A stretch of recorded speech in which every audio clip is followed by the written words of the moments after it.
Assalamualaikum dan salam Malaysia Madani. Berita semasa bersama saya, Atira Aminuddin. Perkembangan insiden tanah runtuh di Blue Valley, Cameron Highlands. Perinciannya bersama wartawan Nur Ain Abu Bakar.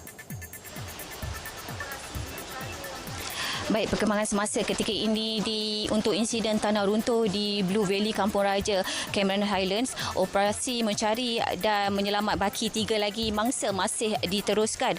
Dan setakat ini hanya 2 mangsa berjaya dikeluarkan, di mana mayat pertama ditemui pada pukul 5.40 pagi, manakala mayat kedua pada pukul 12.05 tengah hari. Pasukan penyelamat sebenarnya menghadapi sedikit kesukaran untuk mengeluarkan mangsa kerana laluan menuju ke kawasan insiden mengalami 3 runtuhan sekaligus menyukarkan jentera berat untuk masuk ke kawasan insiden. Disebabkan itu juga pasukan penyelamat terpaksa berjalan kaki sejauh 3 km untuk menjalankan kerja-kerja menyelamat dan mengeluarkan mangsa. Dan untuk makluman juga, kawasan insiden ini merupakan kawasan kebun sayur dan kesemua mangsa merupakan warga negara Myanmar dan pekerja di kebun sayur tersebut.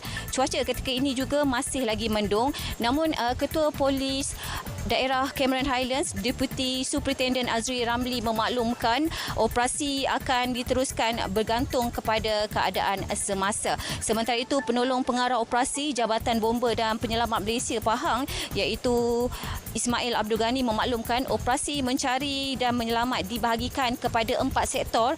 Fokus pencarian ketika ini di sektor B dan C kerana pihaknya menjangkakan kesemua mayat ataupun mangsa berada berhampiran antara satu sama lain. Jadi saya kira setakat itu dulu untuk perkembangan semasa insiden tanah runtuh di Blue Valley, Tanah Rata, Cameron Highlands ini. Kembali semula kepada rakan penyampai di Angkasa Puri, silakan. Baik, terima kasih Nur Aini atas perkembangan tersebut. Kita ke berita seterusnya. 40 warga asing ditahan menerusi operasi selera belanja sapu dan kutip di Senai Johor petang semalam. Mereka didapati bekerja tanpa permit sah dan tinggal lebih masa.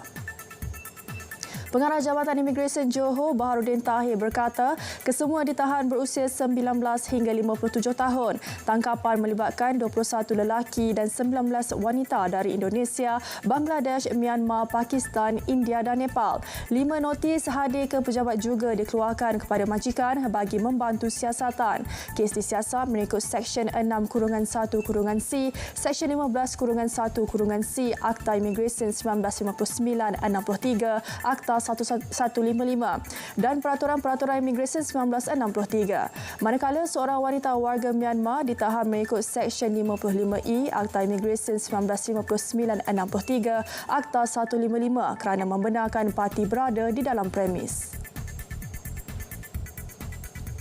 Sebuah bot ditahan bersama 8 paket plastik berisi dadah di Syaki Shabu di kedudukan 2.8 Batu Nautika Barat Daya, Kuala Kuantan semalam. Pengarah Maritim Negeri Pahang, Laksamana Pertama Maritim Kamal Arifin Jusoh berkata, bot berkenaan dikesan bergerak dalam keadaan mencurigakan menuju ke Sungai Kelantan. Bot jenis gentian kaca itu dikesan tiada nombor pendaftaran. Menyedari kehadiran anggota maritim, pemandu bot bertindak memecut laju ke kawasan pokok bakau berhampiran Pulau Biawak sebelum melarikan diri. Pemeriksaan ke atas bot menemukan dadah tersebut yang dianggap bernilai RM20,000. Bot beserta barangan rampasan yang dianggap bernilai hampir RM50,000 itu diserahkan kepada Pegawai Penyiasat Maritim Malaysia untuk tindakan lanjut. Kes disiasat bawah Akta Dadah Berbahaya 1952. Program Youth Empowerment Fair 2024 YEF 2024 yang dijadual berlangsung pada 3 dan 4 Februari depan dijangka menerima lebih 15,000 penyertaan.